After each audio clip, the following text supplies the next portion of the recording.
evening. It's so good to be with all of you all, and it's an honor to be on this panel, and it's an even greater honor to be here with JLS. I'm Jennifer Jones. I'm a civil rights attorney working now primarily in Eighth Amendment prisoners' rights, but most importantly, I'm part of a group of counsel that advocates a part of the National Lawyers Guild Mass Incarceration Committee and works with JLS in the implementation of the JLS International Law Project. Thank you. We're really excited to have you both here as well. Benu, if you want to introduce yourself as well. It's also a privilege to be here. We appreciate y'all hosting this event. It's very important for the struggle that's going on the inside for us to be able to identify, you know, the profiteers, the people who are profiting off of human trafficking, profiting off of prison slavery. So, like I said, this is very important part of our mission and what we're doing, the exposure aspect. And so we just appreciate the opportunity to get on and be able to conversate with people, to discuss strategies and figure out ways to attack this system and dismantle prison slavery. Thank you. Max, could you introduce yourself as well?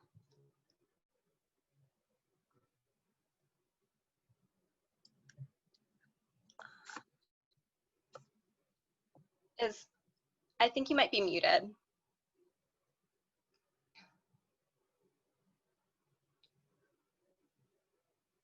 All right, can you hear me now? Perfect, yeah. All right, hello, my name is Max Parthas. I'm the acting director for the Paul Coffey Abolitionist Center in South Carolina, and I'm also the co-host for Abolition Today, which is an online syndicated radio program that focuses specifically on the 13th Amendment. I just want to be clear about something. I'm a slavery abolitionist, not a prison abolitionist. We address this as a crime against humanity called slavery.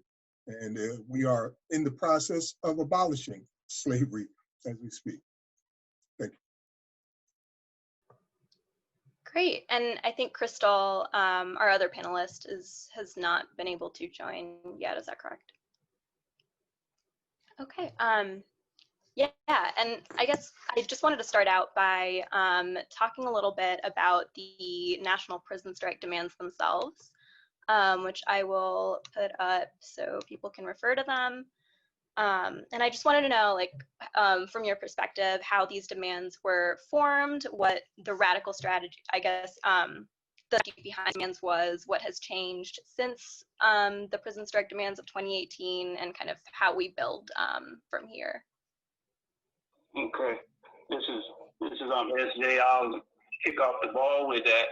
And it looks like one is did Crystal Roundtree enter to the platform? No. I think Crystal had some connectivity issues, so unfortunately, I don't think she's joined at the moment. Okay, all right then. But I'll start off initially. The national prison strike of 2018, as it related to the national demands, began to be formed after a few people at Lee County in South Carolina was killed. They was killed, and it was a very nasty death. We all felt the impact of those deaths inside South Carolina, and we felt the impact of those deaths inside South Carolina because of the fact that they could have been avoided. We understand the prison conditions that we face as prisoners have been actually created, and they have created a lot of dangerous situations for us back here, whether it's the conditions of confinement as it relates to the way we live, the way we're eating, the exercising out of the cell time, or whether it's related to the aggression that's built up towards the officers, or the officers built up towards us, or whether it's us against us. We all understand these are definitely state and federal conditions that have been created over the last few years. So after that death, we were so outraged, and we was outraged because of the state in that particular area was making up these things about it was all over some type of gang beef, and we all understood that this was the state line. This is how the state begins to justify problems that develop what the state was not admitting at that particular time. Each one of these individuals could have been saved. They was allowed to bleed to death. All they had to do was open the gates, go in, get the paramedics and then get them out, but instead they was allowed to sit in there 7 to 8 hours and just literally bleed to death. And to this day, no one actually outside of the people that initially caused the wounds have been held responsible. No particular state authorities in that particular state has been held responsible. So we all came together. There was a lot of murmurs going on, and you had different organizers in the prison that was making contact, and we had all been discussing some form of demonstration in the prisons, but this kind of expedited the process, and we began to discuss, and we began to bring to the table, and we began to discuss issues that we feel was a violation of our human rights, because human rights was becoming much more the tone. And this is what we was hearing. What about our human rights? Our human rights. We are humans, you know, and we began to discuss the laws and the conditions that was creating, as I said previously, the situation that happened in Lee County, the situation that's happening throughout the nation, prisons, whether you're in Georgia, Alabama, California, you'll find that all of us have the same story. You know, all of us have the same issues. They may vary slightly by degrees, but nonetheless, they are actually the same. And so we all came together. It was a long, tedious process because there was a lot of written correspondence, a lot of phone calls, some through cell phone communication, some through collect phone calls, some through meeting with outside organizers to ensure that they can mail traffic it into the prisons to let prisoners know what was going on. So it was a very long process, but in the end, we did come up with these particular 10 demands that we felt somewhat addressed some of the most important areas that needed to be addressed as it related to our being treated like humans back here, you know, with some dignity. And not only that, but also it was a freedom call as well. So some of the issues also went directly to our freedom. Yeah, I love the point that you made about how powerful a national movement can be, but also how many barriers there are to that kind of organizing, especially with incarcerated organizers. I would also love to hear kind of where you think, any of the panelists, where you think this will go from here, and like how you think these strikes maybe will develop, or these demands will develop over time. Well, we can say that already we have saw some tangible results on the demands. Let me backtrack for one second and say this here. Initially on the 10 demands, we had one of the things we did was we analyzed a lot of the Attica uprising, a lot of other situations that prisoners have been in as it related to trying to get some light shedded on their circumstances. And when you begin to look at even the Attica 10 demands, what you begin to pay attention to was that they laid them out, but actually after they laid them out, after everything happened and transpired and everybody was practically slaughtered at Attica, the 10 demands died out, but nonetheless, the issues remain. And we were seeing this consistently through a lot of strikes, and this was something that did come to the table. And so we wanted to try to make sure that this time around that we was able to start to engage in the public a little bit more harder and getting them to actually organize around the point. Because see, what we recognize is you can bring a lot of energy to the table, but once you have the energy to the table and the event is over, then everything, the energy disappears, but there was no organization to actually capture the energy. And so one of the things we did, we wanted like colleges, universities, not only colleges, universities, but also grassroots organizations, political figures. We contacted almost everybody we could, and we began to network, and we began to reach out to the politicians, because one of the things we recognize too is most of these things, all of these things actually, this is a political situation. So it's going to take political power in order to change it. Which is one of the reasons we was big on the voting issue. And also not on that, but also we also recognized by going through the political channel as well, we would be able to continue to drive the conversation, which we saw it came up with the national voting issue at the Bernie Sanders campaign through a comrade named AJ, who was actually one of the panelists for Bernie Sanders. He brought it up on the national 10 demands, the voting rights and other issues. Some of the Bernie's campaign issues even mirror our 10 demands actually in a lot of different ways. Then you had other politicians that were discussing it. We networked with Daily Calls related to getting hundreds of thousands of letters sent to politicians about the national 10 demands and what they can do in their state areas. And we all know it's never good for politicians to acknowledge that they're actually taking any type of directives or advice from prisoners. So we understand that right there. But nonetheless, we did see our influence in a lot of different areas in the country. And it was based on prisoners finally standing up, prisoners finally making a move. And today we're doing a lot of different projects, which you have Jennifer on here now. She'll discuss, but we have the JLS International Law Project, which is also an essential ingredient as to part of this national 10 demands, because one of the things we recognize, and I have to backtrack, is that the international law, we're not going to be able to just push the politicians here alone. We're going to have international pressure as well. We recognize that, like, for instance, the United States is not even on the list of practicing slavery. Well, this is an angle that we can tackle the international community on. Why is it that they have in their constitution that slavery is there? I mean, it's legal, but yeah, you all are not recognizing the United States as a practicing nation. Well, this puts pressure on them to sort of do their job, you know, to label the U.S. the same way they've labeled every other nation to get more involved with this process here. So it's going to take a lot of moving pieces here. We understand that it's not so simple, but we're up for the task, and we have been ever since we came into existence. Yeah, that kind of leads into a discussion about like the International Law Project as well itself. And I would love to hear a bit more about what the strategy is behind kind of appealing to this human rights basis, which again, you touched on a little bit, and what the limitations are as well of creating this kind of international pressure surrounding prison abolition and prisoners' rights. Jennifer, Yeah, I'll step in on. I'll talk about that. First, the JLS International Project is first and foremost prisoner-led. That's the most important thing. The NLG, which is the National Lawyers Guild, and other organizations are working with JLS to file complaints, petitions, hearings to international organizations such as the UN and the OAS.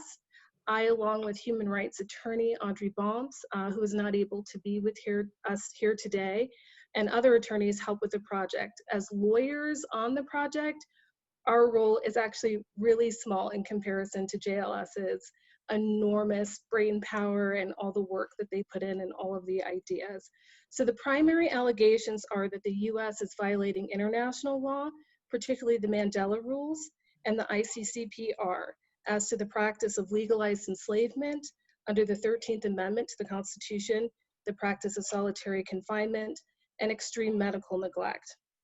So the reasoning behind appealing to international projects or to international entities is to help address these abuses through investigation, intervention, and recommendation. And particularly because we can so clearly see at this moment, particularly, that our country isn't equipped to do it, and extra pressure is needed. Our Constitution, it has to yield to our current notions of justice. And when it does not, we have to use alternative measures. So that's why we're taking an international approach. So although qualified immunity is getting a lot of attention right now, it still hasn't been overruled. The PLRA, which was passed solely to limit prisoners' access to the courts, has not been abrogated, nor has the 13th Amendment been amended to reflect a complete prohibition on slavery. So there's also another matter at play here, and as to the reason the US can't fully address this issue right now and respond appropriately, and that's the unique origins and proliferation of prisons here, and its dependence on plantation capitalism, and that's to say the exploitation of others to produce capital and systemic incentives to do that. So that's the basic premise for this project. Thank you. And yeah, I would love to hear as well from Max and Benno. I know you also share in this kind of understanding of the 13th Amendment as validating and as upholding certain systems of slavery as they exist today. And I would love to hear about kind of your analysis surrounding that and how that informs your work. please allow Benu to go first, as he said he up at sometime soon. So let's make sure we get him in. I appreciate it. Yeah, like Jailhouse was saying, we're also a prison-led organization. We're not just in the state of Alabama. We have an umbrella that we operate under, the National Freedom Movement, and we also concern ourselves with international issues. Our infrastructure is not as far along as JLS in that regard. A lot of our resources are committed to the state level and to educating around the core issues, you know what I'm saying, and getting people to understand exactly what's going on with our government, with these laws, and how all this stuff is structured. And so, you know, we started in 2014 just in our state organizing strikes because we believe that fundamentally, like she said, it's plantation economics. And so whatever strategy that we have at the core, we have to be economically based, strategically and tactically. If we get outside of that, then we're not attacking the system at the core. So we organize the labor strikes, the work strikes on the inside. And what this does is, when we talk about an investment campaign, like we're having this discussion about, the incentive for investment is profit. And so when we understand the areas where this profit is generated, and this has to be the core area where we attack, because when you remove the profit, then you move the investors. Their incentive to be involved is no longer there when you remove the ability for them to make profit. And that happens in several different areas, but the core areas that we look at in the institutions of plantation is the industries, and those are what they call correctional industries, where we're forced to go in and manufacture products that serve the state's interests. We work and we provide maintenance to state vehicles, we provide road crew services, we wash cars, we fix furniture for government entities like universities, we make chemicals and stuff like that. They send all of their recycling materials. There's so many areas of this economy that we're connected to, but because of the 13th Amendment, it's tied in, the majority of it is tied into the state. With the convict leasing and allowing us to be released back out to private investors, then we identify those investors and we organize labor strikes on those fronts as well. But also you have large companies like the telephone companies, you have the canteen companies, you have these companies that sell these incentive packages, and they're coming with tablets, and all of these are exclusive contracts that they figured out how to monetize behind the wall. And so we identify those companies on the outside, and we organize with activists on the outside to aid us in protesting at the storefronts of these type of locations, hold up flags to identify and point them out to the public, let them know that these people are within the humane institution of human trafficking, human exploitation, and perpetration of slavery. So we evolved from the local level in 2014. Our situation had started getting worse in around 2015. By the time the murder rates in our prison started accelerating, they started removing all of the programs out of the prison, and they started bringing in administrators who were trying to control our force instead of alternative methods. So this caused chaos inside our prison system. So this led us in 2015 to start connecting with other entities and organizations around the state on the inside, which resulted in us having the nationwide strike in 2016. And it was also centered around these same things, you know. But unlike JLS, you know, when they came to the demand, I think we might be having a little bit of trouble hearing you. Would it be better to do just audio? Yeah, probably so. Yeah, how about now? Can you hear now? I think it's a bit better, yeah. Okay, so what I was saying is that what we did, we came out with an umbrella organization under the National Freedom Movement. And what we're asking guys to do on the state level is to identify the particular laws, the particular statutes in their state that were impacting and driving mass incarceration under the 1994 crime bill. And so under that, we were developing what we call freedom bills. And so we were getting people in their particular state, because it's a two-pronged process. There's a federal part of it where the 13th Amendment covers the overall, and then on the individual state level, there are individual laws that people on the inside can particularly identify as drivers, whether it's something with the three strikes law or there's something with, we have a double jeopardy law in our state that we feel like is being abused and it is susceptible to challenge. So these are just some of the things that we organized around going into 2016 and coming out. Our prison system ultimately became the most violent prison system in the nation. And so our efforts became hampered because we came under attack. And so they started undergrounding people like myself, Kinetic Justice, and others. And so we were just fortunate that, JLS came along, and then they came and took the operation and movement further. So we can continue to just collaborate and work together.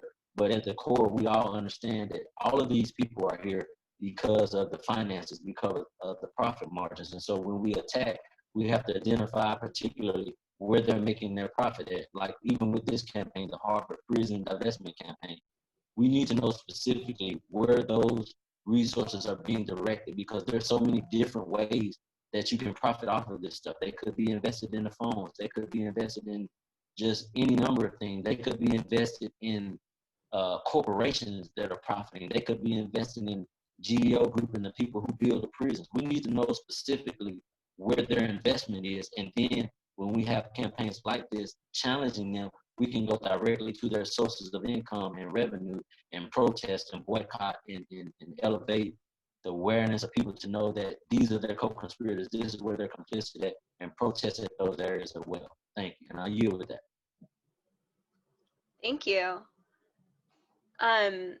Yeah, I think kind of related to that, we would love to hear about I think someone on the JLS Twitter recently tweeted about how prisoners are predicting another Attica soon, but more widespread. And we'd love to hear about kind of what type of solidarity work people can be doing on the outside as students and organizers, and how the prison abolition movement as a whole should be preparing for that moment.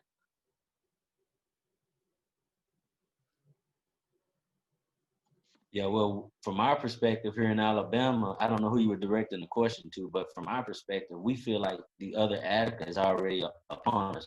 We're already in it. It's just not the same. It doesn't look the same. But the callousness, the conditions, the death rates, the COVID-19s, the murders, people have no idea about the volume of drug saturation inside these prisons. I mean, we're seeing suicides, drug overdoses daily around the country. And so we think that we're already in the midst of an Attica, but we're not looking for it to come in the same way that the previous Attica came. It's taking on a different, it's taking on a different tenor, a different color, a different flavor. So yeah, we're not anticipating, we're already here. And so we need to be responding and reacting to that, particularly to the question that you asked, what can outside organizers do?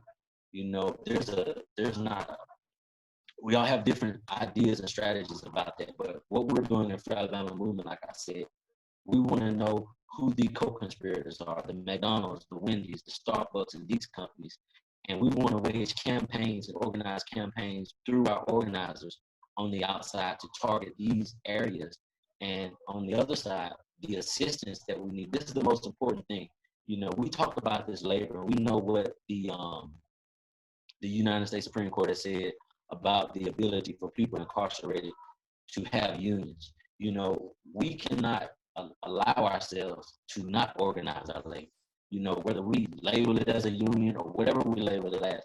And so when we have attorneys and when we have legal conferences and we deal with people like that, we need those people to assist us in developing a particular strategy where you can sit down with an incarcerated person and explain to them the pros and cons of working as opposed to boycotting, and then say that this is how representation would look in that type of climate. If you all say that you are not going to stop, we may not be able to come in and say we're your labor attorneys, but we come in and say we're your whatever, your human rights attorneys or whatever that looks like, and then to negotiate on those terms. But we've got to come up with a strategy to organize the labor, to provide legal protection to it, and then to politicize it in a way that we can change these conditions, because when prisons are on strike, millions of dollars are at stake, because of the industries and just from the sheer volume of labor itself.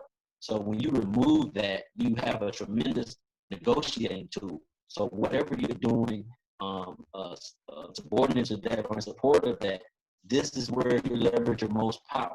You know, so that's where we have to build our base. We have to figure out a way to organize it, provide legal protection to it, and then politicize it in a way that when we engage the international community, when we engage on the state level, when we engage on the federal level, they have the backing of this leverage of power with all of this labor being organized and represented. And so that's what we're trying to do. And so we're reaching out to people to assist us in putting that type of infrastructure together. Sounds great. And Max, I would love to hear as well what kind of your strategies are in engaging the public in these subjects, both like inside and outside. I've been working with the brothers that you're hearing now since far back as 2013. But I just want to be clear about something again. I am a slavery abolitionist. I'm not a prison abolitionist. I see this as a crime against humanity, which is allowed by the 13th Amendment of the U.S. Constitution. Makes slavery literally legal. We have traced an unbroken line from 1865 all the way up today on how slavery is practiced through the 13th Amendment, which allows prisoners duly convicted to be slaves. So the perspective is very different. When you look at this thing as a crime against humanity, you have to act differently. You can't use the same argument as a criminal justice reformist would use. You can't use the same argument as a prison abolitionist would use, because it is to us a crime against humanity. Around the time of the Attica riot, there were only 196,000 people incarcerated. Right now, we're at 2.4 million people.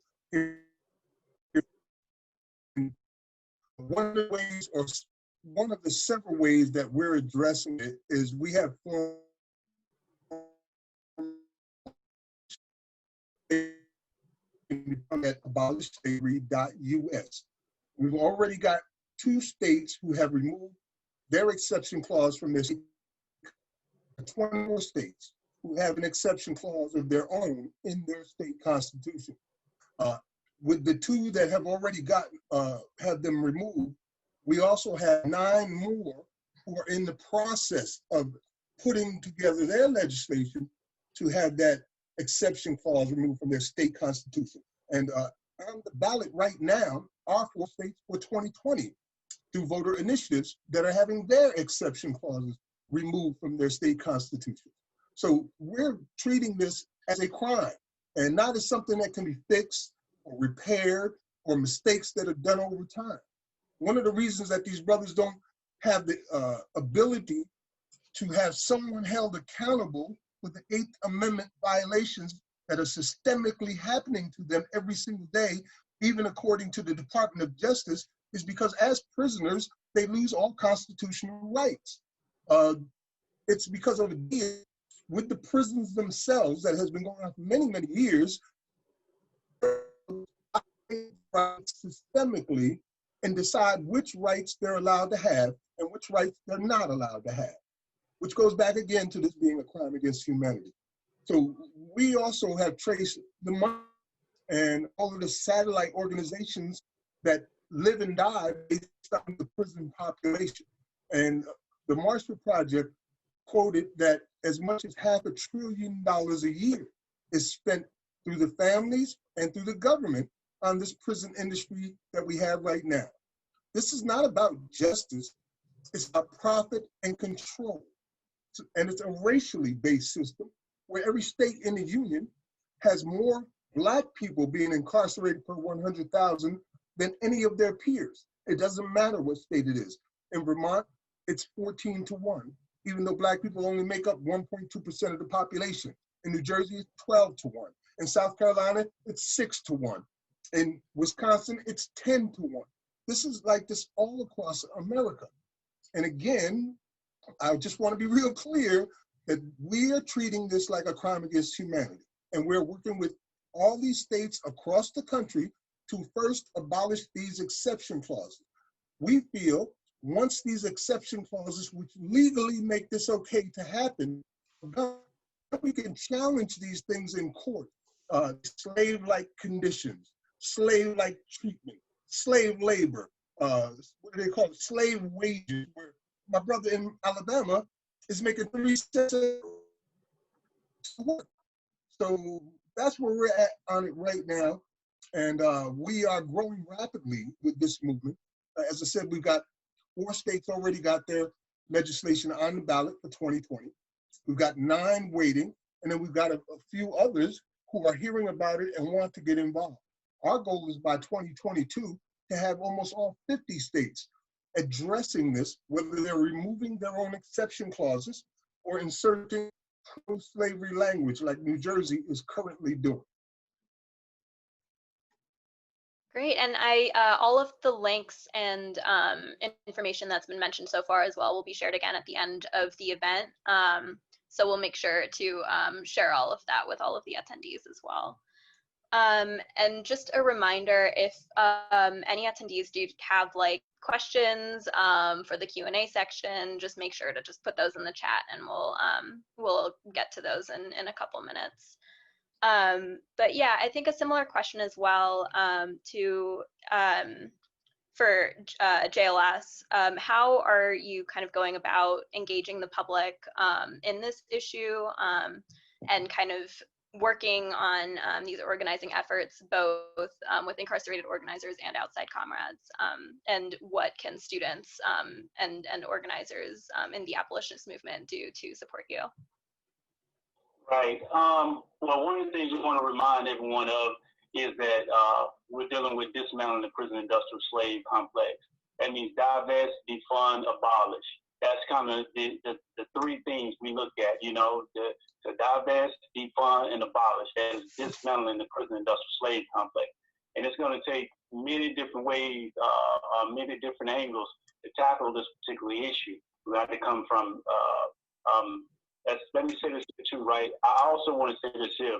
We also understand that one of the things when we're saying dismantling the prison industrial slave complex, I want people that's listening right now to understand that this particular nation spends, first of all, we all should know it has the largest prison population on the face of the earth, period. This has never been known in our history as humans anywhere on this earth, ever.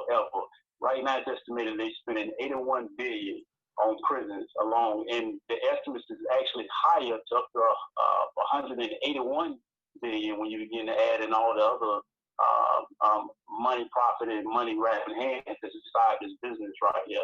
And a lot of this is driven, prisons are primarily driven by a poverty factor as well. You know, a lot of the prisons are packed with people that are from poverty background, low education, just that, you know, things that people know will pack prisons based on the laws that are established, or the laws that are put on the books. And this is why we say if you can divest, then one of the big things that we was in agreement with was defunding the police. The reason we was such in agreement with defunding the police is simply because defunding the police meant shifting those tax dollars back into the community, investing them back into the community. We feel the same way when you're talking about dismantling the prison industrial slave complex. You're talking about removing all of these funds, taking it away from the prison system, the jails, the police. Where you going to reinvest this back at? The most logical conclusion you can come to is reinvesting this back into the communities, primarily the communities that have been most impacted by the prisons itself and by the police itself, or by the overall judicial system of this nation. So I just wanted to kind of point that right there out. And whenever you're talking about how we are engaging the public, a lot of times we engage the public through a number of different venues that we have set up currently. Whether it's through projects that are ongoing. Right now, you can listen to the Abolition Today Blog Talk radio program, with Blog Talk, Abolition Today.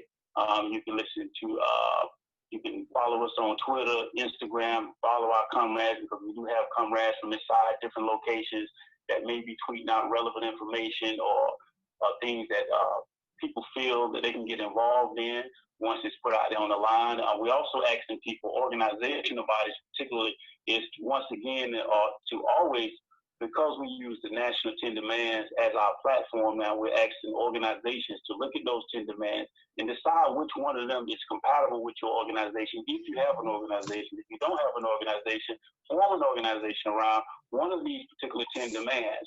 And also, if you do have it, you can incorporate these demands inside your organizational structure or agenda. We're also asking people to get involved with the JLS International Law Project, particularly support it the best way you can. If you're a lawyer, a law student, Jennifer will give you the information on that, I'm sure. But we're asking people to get involved with that. We're asking people to share, particularly as it relates to JLS, because we have a closed and general membership, meaning they're not revealed. General membership means they are revealed, but we're asking people to encourage other prisoners inside the prisons. If you have no one in the prisons, the biggest thing you can do is encourage them to organizing bodies inside the prisons, human rights advocates inside the prisons, and begin to formulate the issues that are ongoing inside their prison industrial slave complex where they're located at. So we're asking all of that right there. I hope that kind of answers your question a little bit. But once again, I can't overemphasize the thing. We do have a number of projects. We hope anyone that wants to get involved with any of the projects that we may have ongoing, you can hit us at Jailhouse Lawyers Speak at protonmail.com and ask, or if you want to help create a project around one of the national demands, they can reach out to us that way.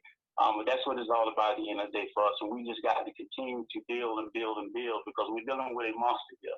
And this monster has no end to it, So we fighting with pebbles, and people have to understand that right there. And we're asking people to join us. But the more pebbles we put together, the bigger it turns and the more of a bowl it becomes to knock that giant down. And that's what we need. We just need people power to support what we're doing. Yeah, and I would be interested, I guess, as a follow-up question to hear, especially with this divestment framework that you have, what you think the things we should be investing in are, and how you think we should be best investing in communities once we do divest from prisons. What is the next step? Once you say that one more time, I didn't quite catch that. Repeat that, please. Yeah, so I guess paired with divesting from prisons, what should we be investing in communities? Where should that money and where should those resources be going?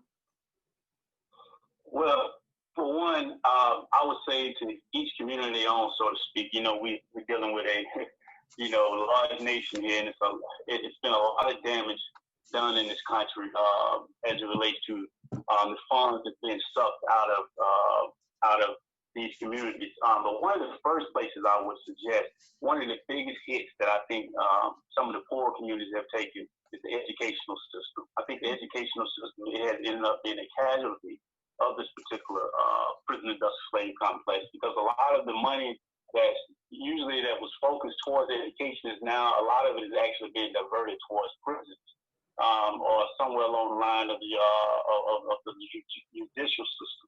So that would be one of the first things that comes to mind for me, is the educational system, the public educational system particularly, and also rebuilding these communities. We have to figure out how to invest inside these communities that'll bring some investment. And what I mean by investment is economic opportunities.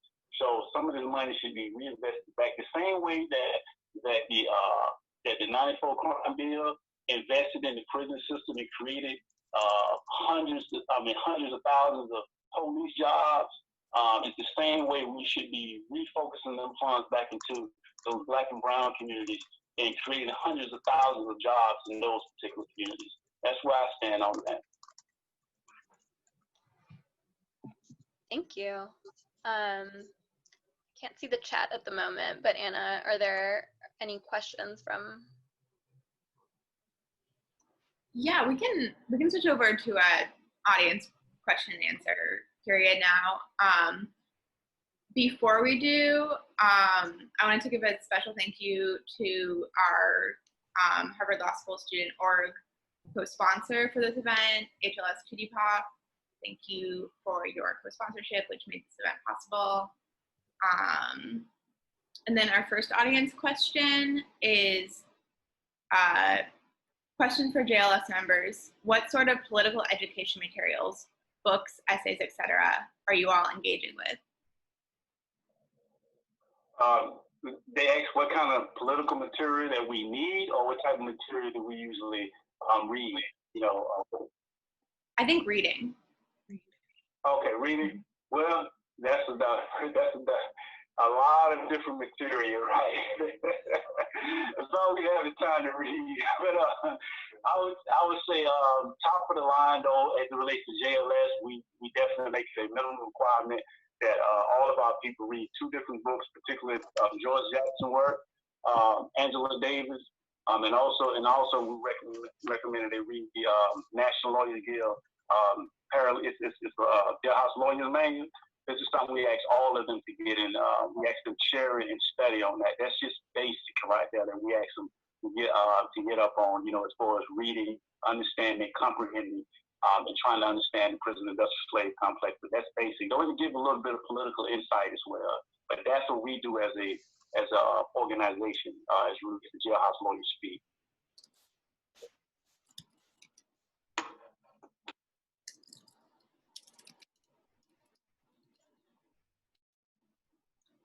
Any other audience questions?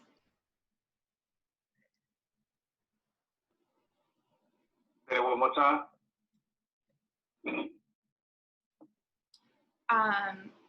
Coretta Brown asks, how do you encourage others to engage? Have we did what? How do you encourage others to engage? Oh, how do you encourage others to engage? Well, I'll let, for that question right there, Brother Ben, are you still on? Yeah, I'm still on. I'm gonna let Brother Ben answer that question right there. Okay, thank you. Like he said, we have to identify these companies that are profiting. You know, our research, the main part of our education centers around the economics. And so we have to identify these companies, and people on the outside, they have to assist us. Like we did a nationwide protest of McDonald's back in 2015. And see, when you choose high profile corporations like that, you're able to organize globally because they have a global front everywhere.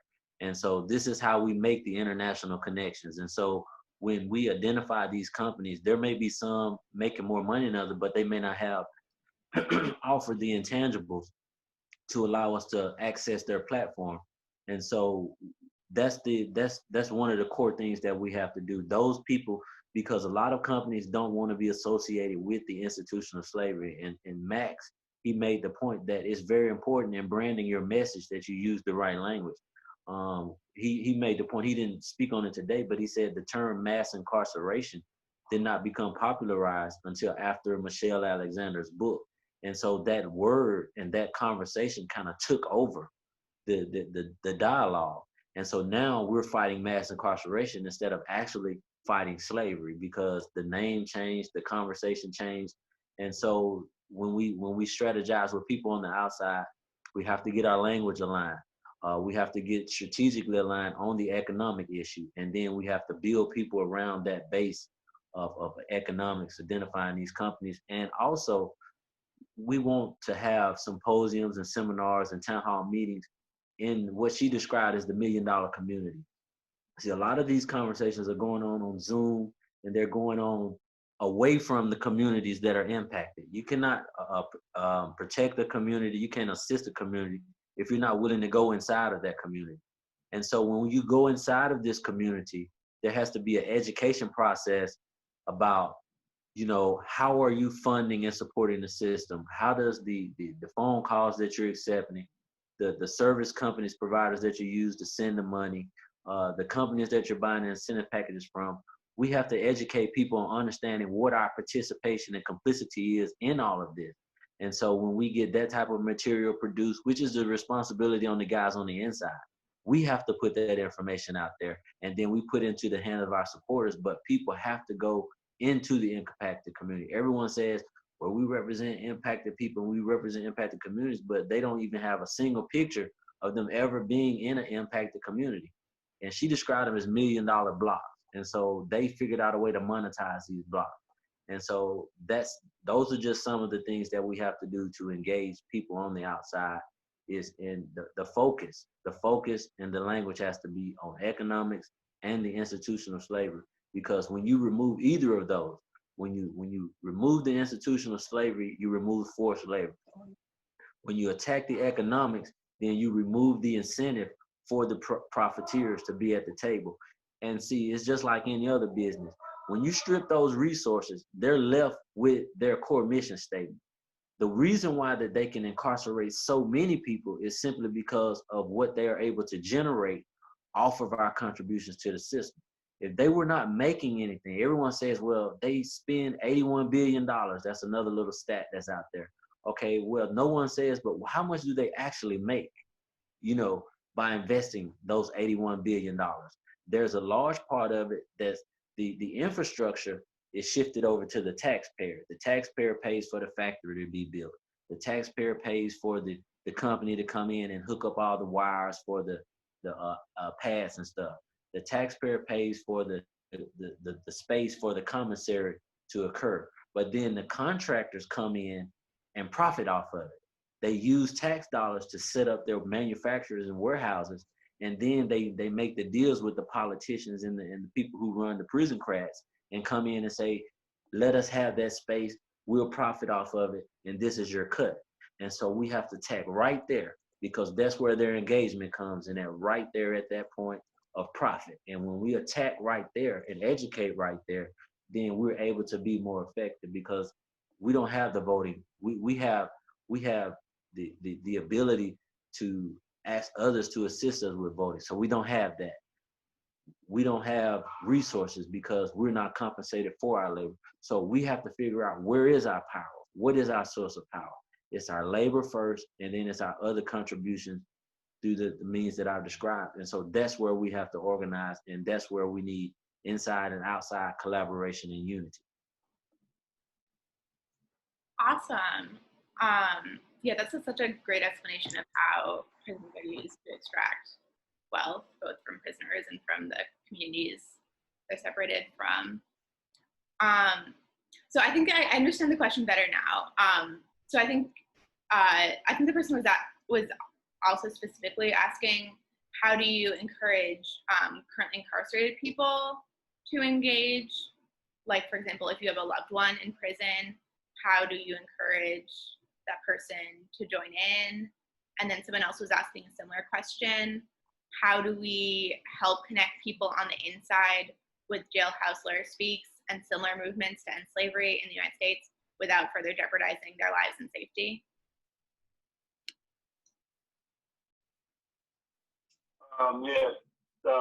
Jay. I think one of the ways you can constantly encourage people, and I would say this here on the outside, what we have to do, and I think we've been somewhat, you said somewhat of it now, is that we have to be able to hold some type of platform. Organizers on the outside, particularly, they have to be willing to hold a platform, for instance, and it has to come from the inside, obviously, but hold a platform to explain what's going on, maybe in, let's say, for instance, like in Alabama right now. They're about ready to do, I think it's on the 29th, they're about ready to do a parole demonstration, right? Well, this is an opportunity for people to begin to educate people about the prison movement, but not only to educate them about that, but also to educate them about the circumstances, situations, in the primary issues that may be for that particular state or for other states. So we have to use, at times when we have these demonstrations taking place, people have to latch on and people have to take the lead on the outside. And like I say, once again, hold some type of demonstration or rally or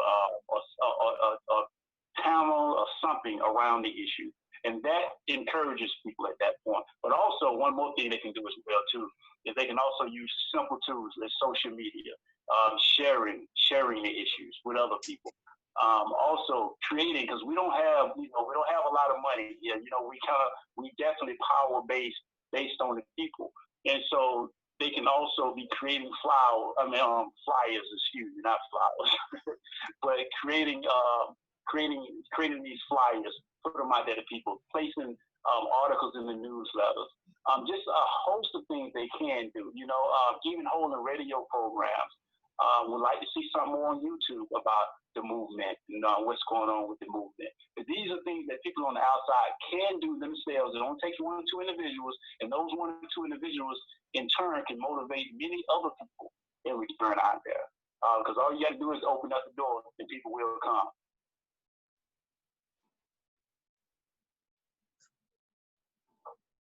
I think you may have had a second part to that question, so I'm asking if you did, you can repeat it, or did I answer the question? I think the second part was maybe how do you motivate currently incarcerated people to get involved, or how do you, and also like around like safety concerns for people in prison who might get involved in organizing, like how do you broach that? Okay. Right. Well, when we first came on the scene, JLS particularly, we decided to organize off the radar, and we still do to a large degree. One of the things is that you have just, which is another reason we formed initially. When we formed, we had closed membership. Now we have closed and general membership. So we actually leave it optional now for prisoners on the inside to determine whether or not they would like to be involved above or below, above the radar or below the radar. It's totally up to them. But they also, most prisoners already know the consequences behind the organizing, or certain types of organizing. And also, I would say this here too, we have different types of organizing. Like this, you should know organizing that may cause you some ripples at prison. You see what I'm saying? Like if we're talking about a strike, then if you know it's going to cause you ripples, then that may not be something you may want to be full out there with. That's on you. That's kind of how we discuss it with prisoners. But but then you may have a project such as the JLS International Law Project. Well, that right there you can be involved with. You won't have so much of a headache with. So with that right there said, I just wanted to say it's totally up to the prisoner, but we do have different options because we're always concerned about the security. Always concerned about the security. And not only that, I got to add to one more thing. Another reason to be so concerned, because you have to look at around the country how prisons respond to prison activism on the inside as well. They respond very harshly, and a lot of times there's nothing that anyone on the outside can do. Right now, they can come and snatch me up and place me in a Supermax facility, and I may be there 2 or 3 years, 4 years, while attorneys litigate trying to get me off Supermax just because I spoke up, But at the end of the day, I end up spending 3 to 4 years on Supermax just for speaking up, for a righteous cause. So this is another reason. So we very, very, very, very up on trying to maintain some sense of security for prisoners when they join JLS particularly.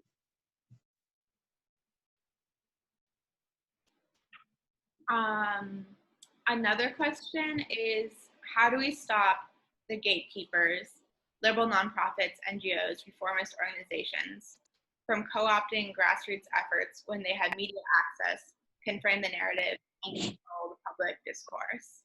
Thinking of recent 2006 efforts to stop the construction of a gender-responsive jail, which had the support of progressive feminist legislators and prisoner legal service agencies. I actually have an answer for that, but I would like for my comrade Max to answer that right there. He's on the outside. I'd like to hear him answer that.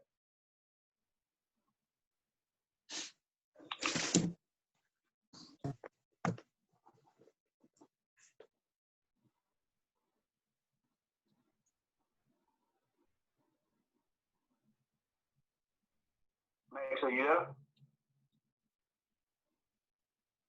Yes, I'm here. Mute, You were breaking up. I didn't hear you. Could you repeat?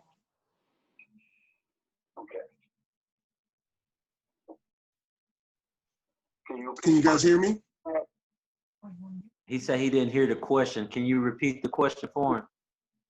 Yeah, the question was how to stop reformist gatekeepers like liberal nonprofits from co-opting grassroots efforts when they have media access, can frame the narrative, and control the public discourse. And they used an example of when there were grassroots efforts to try to stop the construction of a so-called gender-responsive jail that had the support of progressive legislators. I kind of that way every time I hear people. I feel like that's happening every time people just generally use the word abolitionist and abolition when they're not really talking about slavery abolition. They're talking about prison abolition or police abolition. And slavery abolition isn't even in there. They don't even see it as a crime against humanity. They haven't read the 13th Amendment, or they don't care what the 13th Amendment says. How do we stop? It's by providing proper education for people. With that every day on social media as well as on radio platforms, we explain the 13th Amendment and put specific on that and how it affects our lives and people throughout this country. We know that the only change that occurred in 1865 is that the individual was no longer allowed to own people. Instead, the state took over that job. And within a short period of time, about 4 years, the prisons, particularly here in the South, 90% white occupied became 90% black occupied because they started enacting these pig laws and black codes through their convict lease systems. And convict lease went on all up until 1928, depending on who you talk to, 1928 or 1940. But there was also the chain gangs that went on at that. And then there was the Unicorn, which is an example of a company that uses prison labor for free. And we're back to where we started, where the individual can own people again. All you have to do is buy stocks in private prisons or bonds, and you own people. And anybody all over the world can do. So as far as somebody trying to come in and bogart the grassroots organization's messages, again, I feel like that when people just assume that the abolition that we're talking about is their abolition. I want to further comment on that topic right there, because we dealt with that issue previously. We've had those outside organizations co-opt our name. We found donation links with our name on it. Most recently, our last protest at the parole board, they tried to co-opt that. So this is the thing. Okay, right now Alabama is in the spotlight about so many different issues, and these nonprofits, they've been reporting these articles on how much funding the attorneys that are representing the state are making. And they got one attorney, he made like $600,000, and he's got these contracts where he just keep making money. Well, the person who wrote the article worked for the ACLU, and the ACLU had settled for $1.3 million in the lawsuit. But the journalists didn't talk about what they had made. Also, they talked about other lawsuits and what the state was paying out. But the Southern Poverty Law Center has a 3-pronged lawsuit going on right now, and they broke it down into 3 phases. In phase 1, they made over $1.5 million. In phase 2, they're making over $1 million. And in phase 3, they're going to make some money. And so all of these organizations down here that are nonprofits, when they co-op, you know, they're making money too. Everybody's in it. That when you talk about co-opting and stuff like that, follow the money.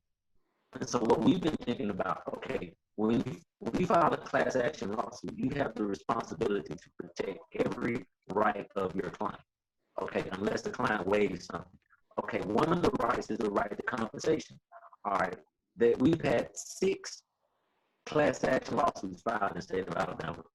0 have ever requested even $1 in compensation. Under the Class Action Reform Act of 2005, it says that when you're dealing with multi-jurisdictions, multi-states, that in order to even invoke the class action, you have to, it has to be at least $5 million. And so what we're saying is that these organizations have come up with a strategy where they come in, they collect, they do the interviews, they get the billing hours, and then they go into court and they always settle. Very rarely do they go to trial. But even if they do go to trial, there's no accountability. We have a copy of one of the settlements that just come out of the most recent Southern Poverty Law Center. And in it, they have a section that specifically says the people, the inmates, this is where they use the inmates, are not to receive anything. Nothing in the settlement, they're not to get any compensation. So none of their lawsuits have ever sought compensation. And so what we've been discussing, myself and Connecticut, and I know he wants to come in and probably add on to this, but we're considering class action litigation or malpractice litigation against these people because they're suing, they're getting the money, and they're not solving any other problem. And so those are just some of the things, but we can't allow the narrative of we can't allow them to control any part of the narrative. You know, in Alabama movement, we just come right out and attack. When we see them, we expose them. And so there has to be an arm that is committed to exposing them as well and the things that they're doing. Because, like I said, after they settled, the EJI, they made $600,000 in the lawsuit. And immediately after they settled it, a few months later, they were sending a letter in saying that the terms are not being complied with and they're going to have to do more in this and that. So we're saying, why would you reach into a settlement that you know the defendants are incapable of complying with, and then you still accept an attorney's fees, almost $1 million in attorney's fees, over $2 million in fences, over $100,000 in cameras being added, but no problem being solved. And so we have to look at, you know, alternative ways. And I think that a malpractice lawsuit or something along those lines is what it's going to take to start making them back up from this issue, or either get involved and actually start solving some of these problems. But to allow them to just coast on through, we can't allow that to go on anymore. You know?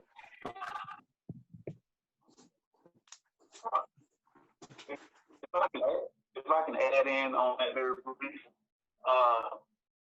one thing I would like to notice that a lot of times when we see certain messages out there, it's always at the risk of being co-opted by bigger organizations or companies, particularly, because it only takes, like, let's just use Twitter for instance, right? We have a certain amount of followers, and you only get a few little tweets here that make people aware of kind of what's going on. But if you get a giant that's on Twitter that tweets something, it's going to scatter out to millions of people at one time. So you always run the risk of being co-opted. I don't think, as long as you are the little people, you always will possibly be co-opted on a message. The thing about it though is that what you're hoping is that you have enough solid foundation. You have enough solid foundation to remain stable, to remain faithful to the message, and that the followers or the people that are being educated within that message, they continue to follow or maintain a relationship or connection with the root. And also for those students that decide to stick with the root of the message, I always say it's up to them also to continue to promote the message even to the larger crowd. Because a lot of times the larger crowd that's following the bigger companies, the bigger corporations, the bigger organizations, these people actually don't know. They don't know what's going on. You know, they just following people that they feel like are politically or socially acceptable. So can you stop a co-op from taking place?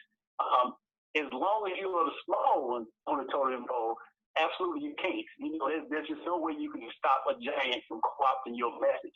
What you can do though is you can still maintain the ground, the grassroots organization, because at the end of the day, that's what doesn't waver in the wind usually. It's the smaller groups, you know? And that's what we depend on a lot of times, is the smaller groups. And you just have to stay firm in the message and continue to tell those that's holding on to the message to continue to promote the message in the face of the message being co-opted by bigger groups, by bigger organizations. Thank you so much for that. It's now 7:10, and I want to be respectful of people's time, so let's wrap up.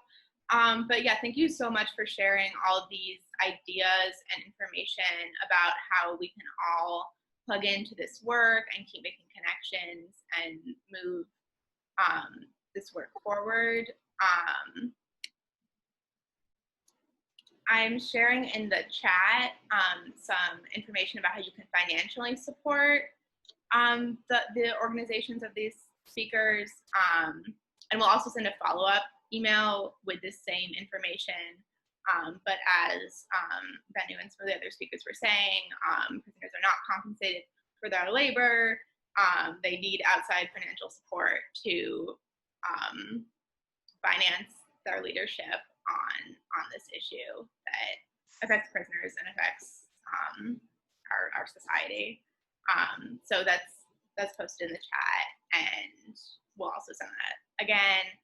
We'll also send some information about the Harvard Prison Divestment Campaign's lawsuit oral argument next week, where we will be arguing that prisons are slavery and Harvard must divest from them. Thank you so much for spending your Friday evening with us. Thank you. Thank you all so much for joining. That was it was incredible talking with you. Please support the efforts of the Abolish Slavery National Network as well at abolishslavery.us, where we're going into the legislation to get this done.